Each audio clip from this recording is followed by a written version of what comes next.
Hello and welcome to a different kind of episode.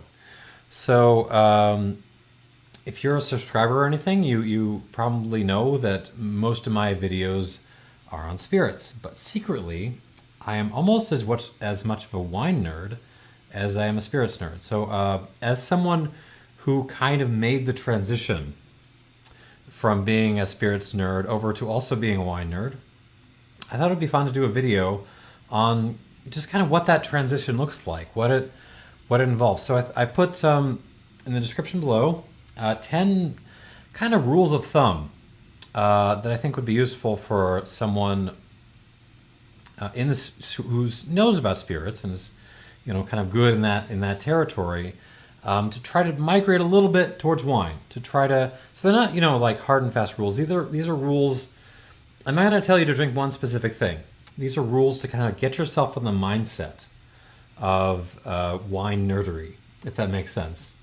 Because I think it's a mistake when people normally try to sell spirits nerds, say whiskey nerds, for example, on wine. They usually try to do it by showing that wine can kind of scratch the same sort of itch that spirits can. So you've had probably a few wines in your life. I'm guessing that people have brought over different things, and you've tried them, and maybe they aren't so bad, but they haven't scratched that happy place in your brain. And so someone might come along and say, well, if you like big oaky bourbons, well, here's a big oaky Chardonnay. Surely you will like this. If you like big, strongly flavored, scotches, well, here's a big, strongly flavored, Cabernet Sauvignon from California. Surely this will be the thing to do it for you. And I don't think it works because, frankly, you already have something that fills that niche, that need in your life, and it's whiskey or rum or whatever the hell it is that you drink in the spirits world. It doesn't really make sense for you to sort of bring in something else that's often more expensive and more difficult to deal with in a lot of cases, to kind of try to do the same job that you've already got something doing perfectly fine. So I'm going to take a different approach. I'm going to try to convince you that maybe there's another niche in your life that you're not aware of, another itch that is worthy of scratching, and that maybe wine can do that. So this is really all about that. Is there a place for wine in a life where you already have spirits playing a certain kind of role? So my first thought in this is to say wine goes with food. And once you kind of get that, then you start working into territory where I think spirits don't tend to go. It's not that spirits, I've run tastings and things for 10 years for my nerdy friends. And spirits go with lots of food. Cheese in particular seems to work really well. Dark chocolate, certain kinds of nuts. But, traditional, center of the table, main courses kinds of meals, spirits tend to be not so friendly with those. Even beers have some difficulty, unless you're dealing with lambics or something. But wine is often really built around pairing with food. I mean, most of the sort of wines of the world grew up with the cuisines that were local to the wines, right? Not always the case. We'll get into that a little bit later because there's different styles of wines out there. But I think if you think about wine as going with food, that provides you a different sort of way in. I think one of the best ways you could possibly learn wine is to just go to the internet, take a favorite food that you eat on a regular occasion. So not something like super special, just something like you eat every week probably, and go to the internet and say, Internet, what pairs well with this food, and just get a list and sort of start working through the list and trying to sort of research what you're doing, and you will find in the process that you learn a lot about wine. You will suddenly discover, oh wait, so I already have Grenache on my list is something that goes well with, I don't know, hot dogs. Hey, Côte de Rhône also goes well with hot dogs, but Côte de Rhône is often made with Grenache, so that's very interesting. And you sort of go through like this enough times with enough foods or with enough group kinds of wine, and you find you've built yourself a wine vocabulary. I think that's a really good way of doing it. So yeah, food, wine goes with food. That's sort of a kind of first principle. Well, I'll go back to that in number 10 of these, but that's a place to start. The second rule is kind of a warning, really. Don't worry too much about grapes. Production style and terroir tend to matter more, but there is an exception to this, which we'll get to in number 8. What I mean is, people, I think especially Americans, tend to pay too much attention to the grape that wine is made of. They think the grapes are sort of the most important thing, and so they decide I like Cabernet Sauvignon and I don't like Zinfandel, so we're just going to buy nothing but Cabernet Sauvignon. That is a mistake for a couple of reasons. So a grape is a set of possibilities. There's certain things you can't do with, like Chardonnay will never be made into red wine. It's just never going to happen. You can't do that. You can make Pinot Noir into a white wine, not Chardonnay into a red. But beyond the sort of broad possibilities of a grape, it's all determined by where is it grown, like what sort of environment, what sort of soil, what sort of weather conditions. And then once it's harvested, how is it harvested? Is it harvested by machine, by hand? On the estate, is it sort of put into a lot and then bought by someone and then made? Then how is it made? What is the winemaker doing to this stuff? You often find that the differences in terroir, in the sort of environment, the land, as well as the winemaker, make way more difference to what the wine actually comes out to be than the grape you're starting out with as raw material. So a perfect example of this is Malbec, right? So most people associate Malbec, the grape, with Argentina. They think of it as something that's very, aromatic. It smells nice, it smells fruity and sort of floral. And it's very light-bodied, and it's nice, and it's easy to say the name, and that's why it's popular on restaurant lists. But Argentina, of course, isn't the original home of Malbec. It's actually from southwest France. It was one of the original big Bordeaux grapes, and you can still find a good amount of Malbec in Cahors. I don't know if you can see that. So this is a Cahors. Actually, it doesn't say it on the front, but it says, yeah, it's right there, Appellation Cahors. This is southwest France, so a little bit closer to Spain than Bordeaux is. And they still grow, Malbec there in large quantities to be made into still wines, sort of individual varietal still wines even. But it's a very different style because it's a different environment, different soil, different weather conditions, and different winemakers. So in the past couple of years, really like the past decade, Cahors producers have been trying to, zap sales up a little bit by putting the term Malbec on their bottles. It hasn't really worked because it's just an entirely different wine, even though it's the same grape. You can't just keep, well, the point being like the grape isn't always the most driving factor in this. That being said, we'll get to this in number 8. People often sort of take the grape and a particular style of making the grape as normal for what the grape is supposed to be, and that can have effects on how it ends up being made. So I'm going to put that aside and have a sip of water. Okay, so don't worry too much about, get to know the area, the producer, before you start necessarily worrying too much about grapes and sort of getting prejudices about, I like this grape and not this grape, this style, not, so and so forth and on. Because, and this is number 3, wine rewards exploration. Not just because it's sort of, from a, like a, I don't know, self-development, self-growth point of view, although that's also true, but also just because in the categories that are a little more obscure, you often find more value. If I am trying to sell a native grape from Croatia that's been made into a wine, right? I'm going to have to set it, even if it's fantastic, I cannot sell it for as much money as I could if it said Napa Valley Cabernet Sauvignon, right? Because everyone wants Napa Valley Cabernet Sauvignon. No one necessarily wants,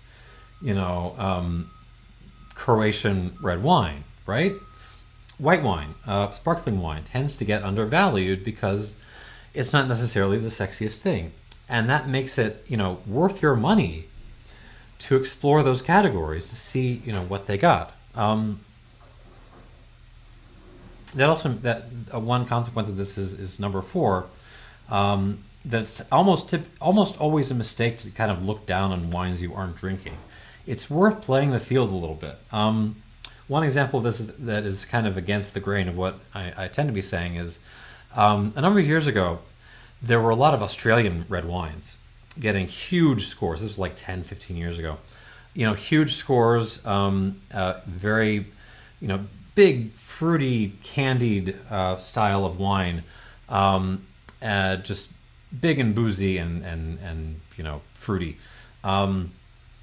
And then the market turned hard against that, and there was also some economic issues involved. But the market turned hard against that, and as a result, now all those sort of big red Italian Shirazes are sitting in the warehouses, sitting in the auction on the auction sites, not going for very much money, even though they're good wines. They're just in a style and under a name and that's not much in demand anymore, and they got some age on them now, so they're a little bit funky.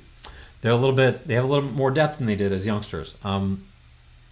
So that's just an example of, maybe because other people aren't necessarily interested in them right now. Maybe look into some Australian Shirazes from maybe 10 years ago. Maybe there's something worth discovering there. Okay, back into the techniques for a bit. Number 5, almost all grape juice starts off white. I think this is something. So if you walk in the grocery store, right, and you're going to buy some grape juice for yourself, you can get the clear kind, or you can get the purple kind. The purple kind is lying to you, with the exception of a couple of weird grapes like Alicante Boucher, which you probably aren't going to drink for a little while, unless you're a Portuguese wine nerd. Most grape juice is just transparent. It's pretty much white. So the grocery store grape juice, that's food coloring. Sorry, that was the doorbell. Now, so where the redness of a red wine comes from is the skins. The skins are red, and they stew on the skins for a certain amount of time. If it's then you get a rosé. If it's a longer amount of time, right, you get a full-blown red wine. White. You can also stew white wines on the skins. That produces an orange wine. That's a little bit of a nerdier category. Don't worry about those yet. Anyway, sorry. Back up. So the skins are what imparts a lot of the color and the flavors that we associate with red wines, especially the tannins. And that moves us into number 6, which is most wines can age to a point, including white wines. White wines can age. I mean, especially like a couple of the higher end Burgundies and the higher ends Rieslings in particular can age forever. But many and obviously reds too. Reds the ones we typically think of. Many wines, and often it's the red ones, need to age before they get really palatable. So this is something we have to talk about. Every couple of years, there's some kind of like informal study or video or article or something like this where they do the same damn thing every time, What they do is they ask the question, is X are cheap wines uh, really as good or worse or better than expensive wines? So that's the premise, right? So what they do is they're going to do a blind tasting. So they set up their crew of blind tasters, and it's whoever's just was in the office that day, and they have some wines they bought at the grocery store, or probably the grocery store, maybe a wine shop. And almost inevitably it's red wines, and almost inevitably it's Cabernet Sauvignon. So they have like their $8 Cabernet Sauvignon, and they have their $40 Cabernet Sauvignon. Almost always California, also.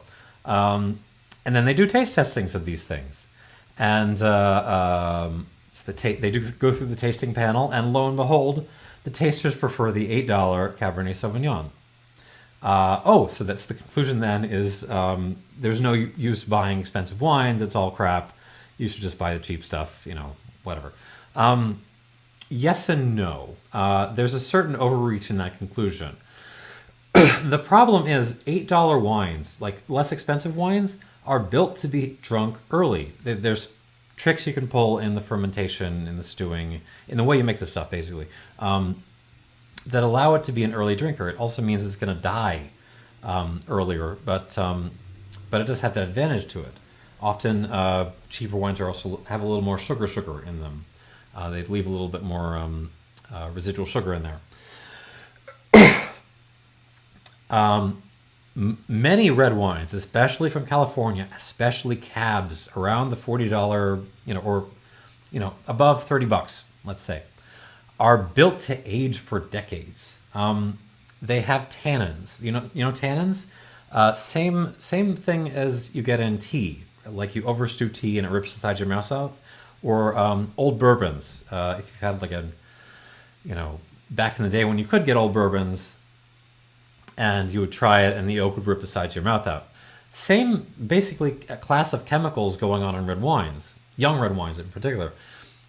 You sip them and they rip the sides of your mouth out. You can't taste anything because the tannins are just, breaking you. But those same structures allow it to age and develop complexity over, decades. So, yes, an $8 cab from Cali is going to beat a $40 cab from Cali in a taste test, if only because, the $40 cab is practically undrinkable at that age, or a lot of them are, at least.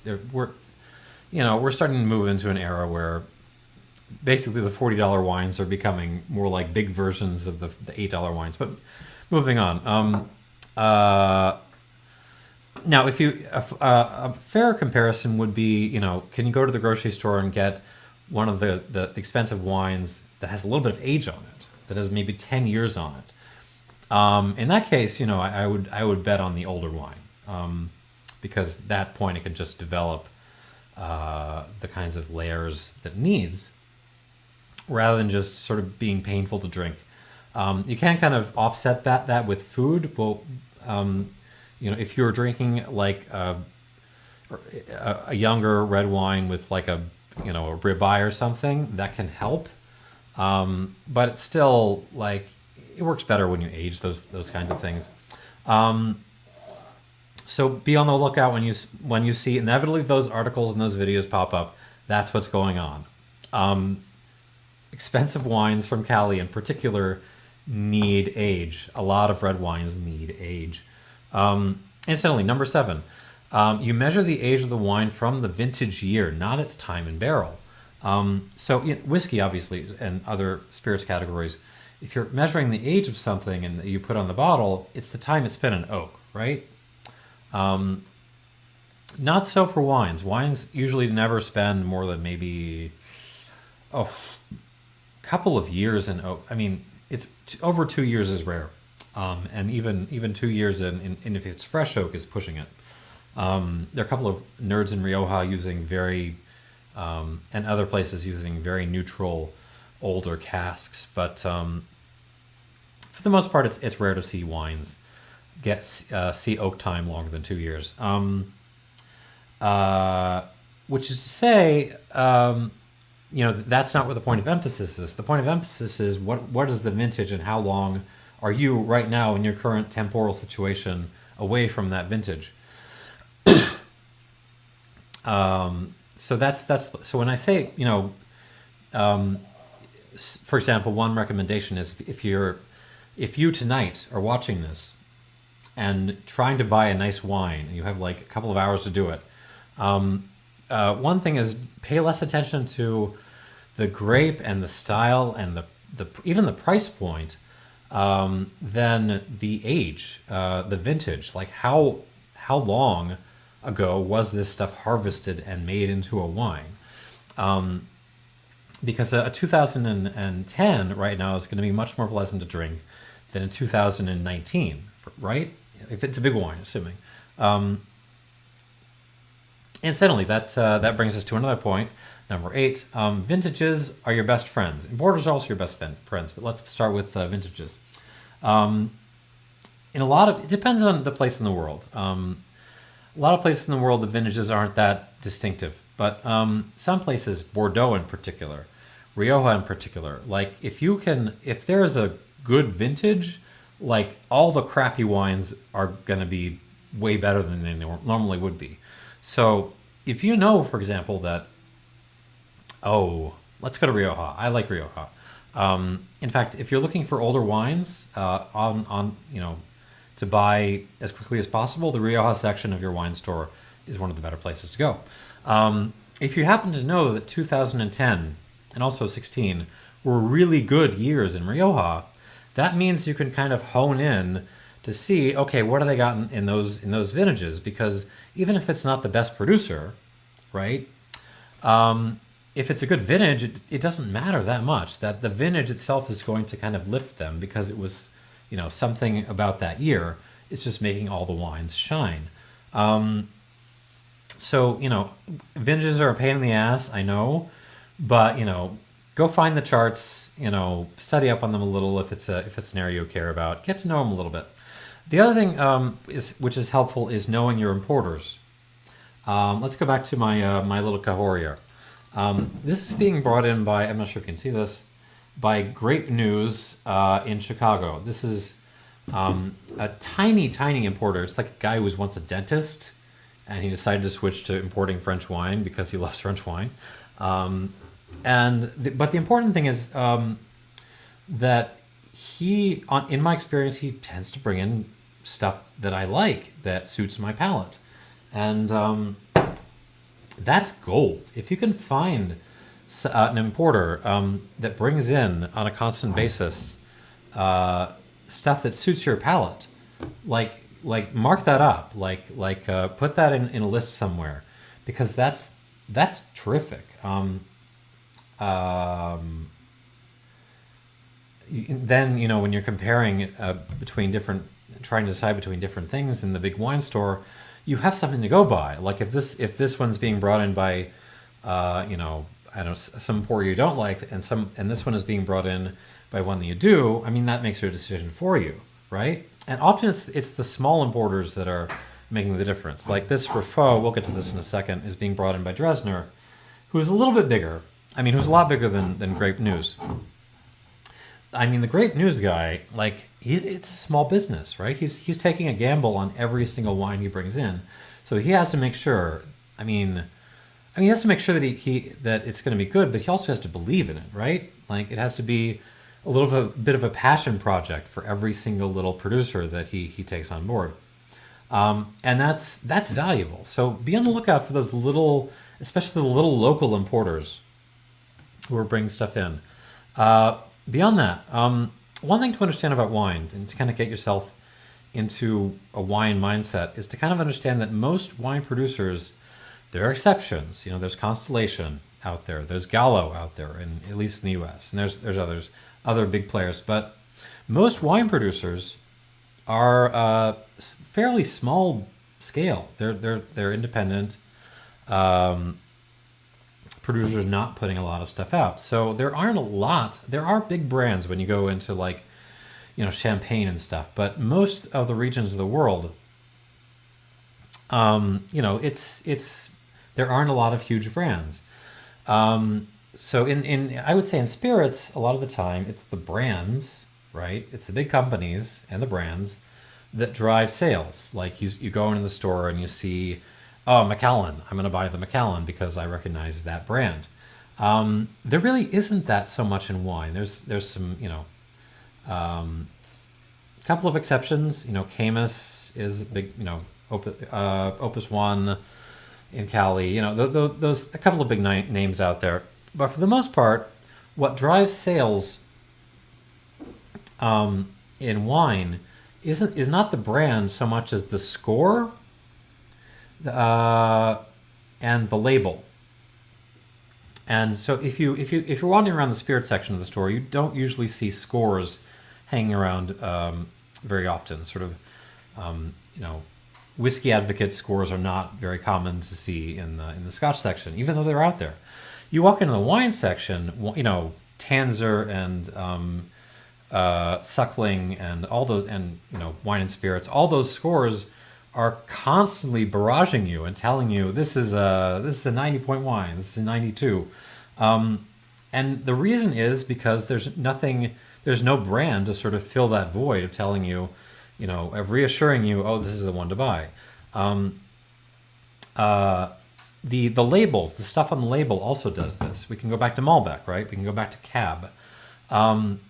So I said earlier, don't worry too much about the grapes. This is the exception to that rule, especially in California, but also a couple of other places.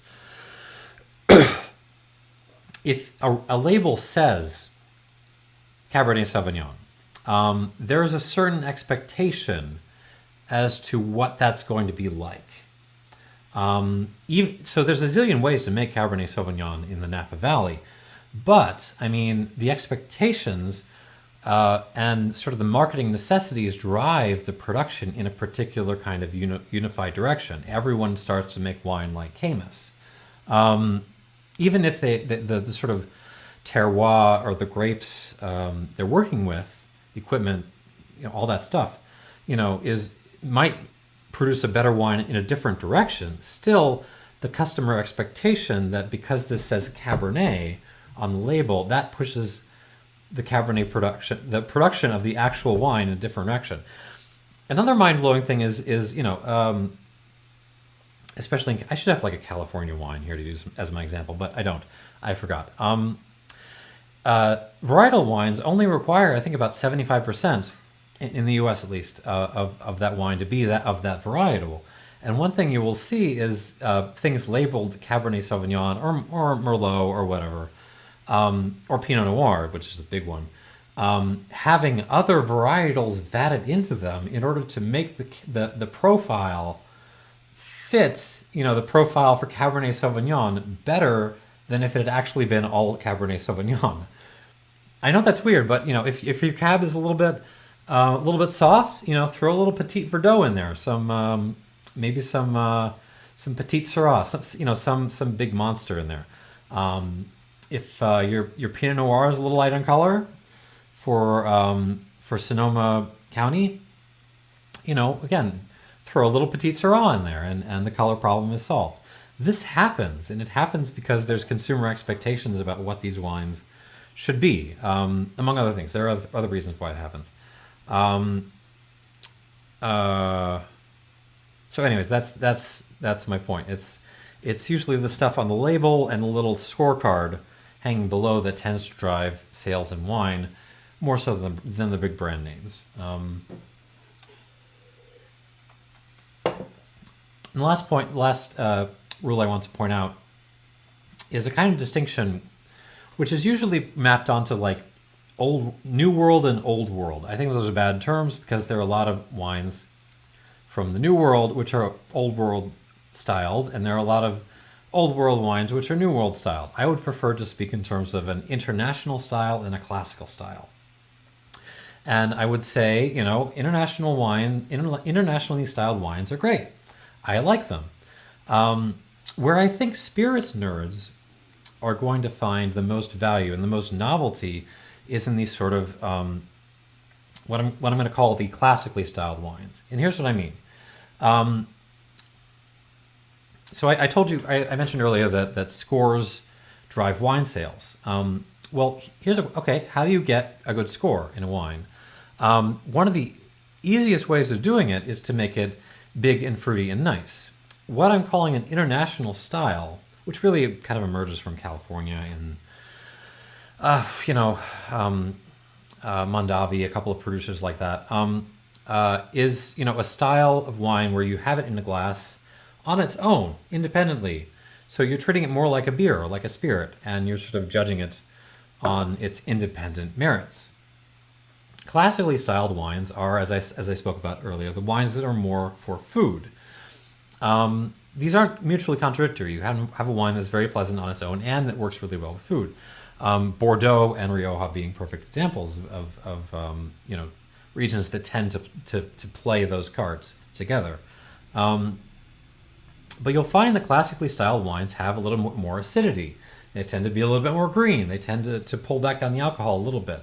They're not as sort of, they can be fruity, but it's more of a sort of, natural sour fruit than a sort of candy-like fruitiness. So they tend to have a more modest structure to them. That produces a problem in scoring because it's often the sort of big, fruity wines that get better scores for a very simple reason. Not only because they're often more pleasant to drink on their own, because you should go to a big tasting sometime if you get a chance.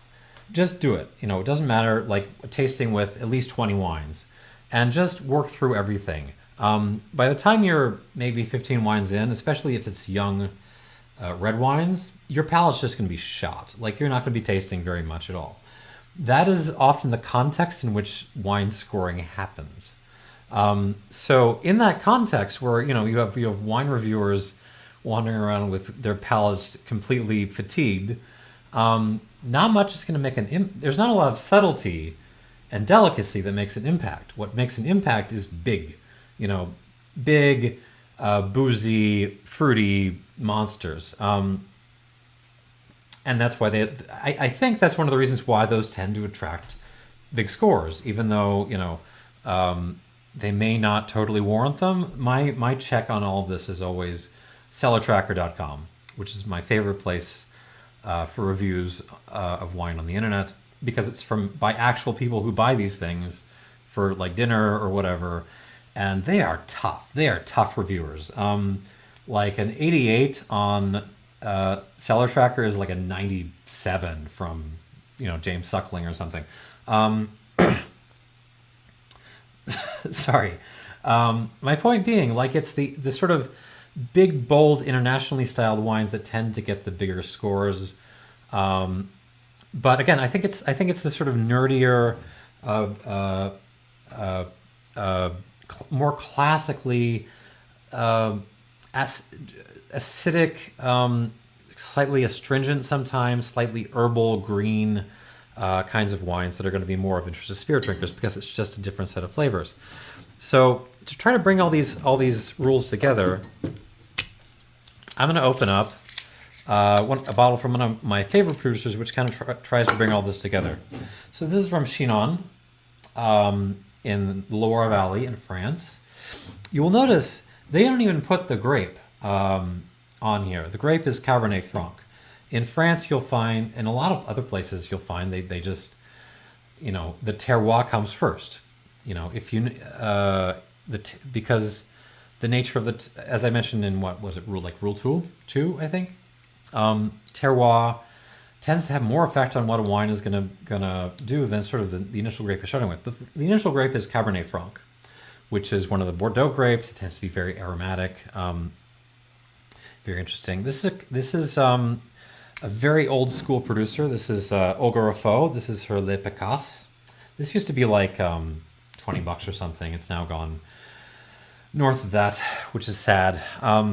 These are starting to get noticed. This is red wine, but it's got a little bit of age on it. I have a little wine cabinet back there, and I've been holding this for a while. So I wouldn't normally. This guy's a little bit tight if you try to drink it right off the shelf, but give it a couple of years.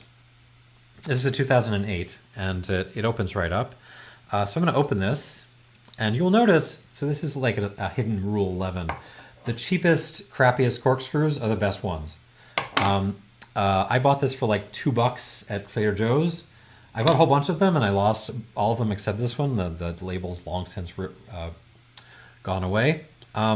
If you are buying gifts for someone who likes wine, don't buy, a nice like automatic corkscrew thing. Don't bother. Just don't do it. Like, it's not going to work very well. The little surgical kits you might to open up wines, they don't work very. There's a couple of occasions where you need something special to open up a very, very old bottle, or something like that. But for the most part, like these cheapy corkscrews, with what you want is this little two-stepped thing for getting the cork out, and just a simple corkscrew. And all you do is most people, I think, like to keep this thing on there and just shred the top. I like to pull the whole damn thing off.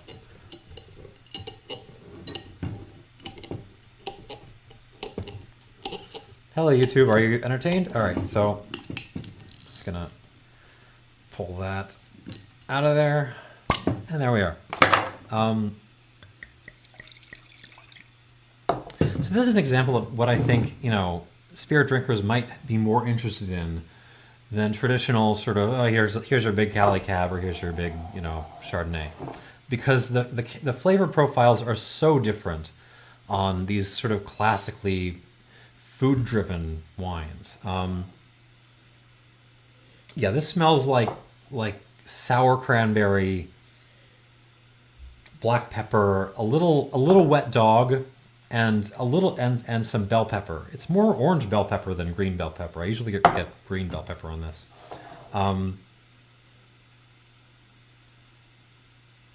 Yeah. This is a smell you will not get in spirits. It's just totally alien to the spirits world, and I think you may find that exciting.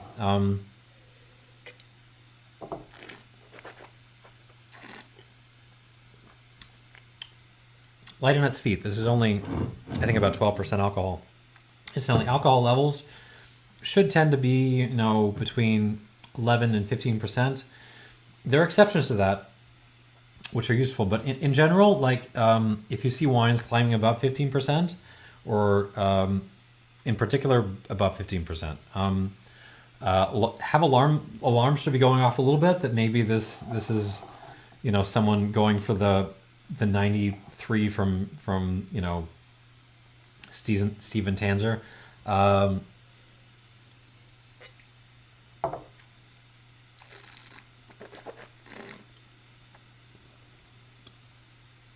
Cranberry again. Black tea. Darjeeling tea. Bell pepper, black pepper, bell pepper. Different kinds of bell peppers. There's like red and orange and green. Very earthy, very topsoil driven.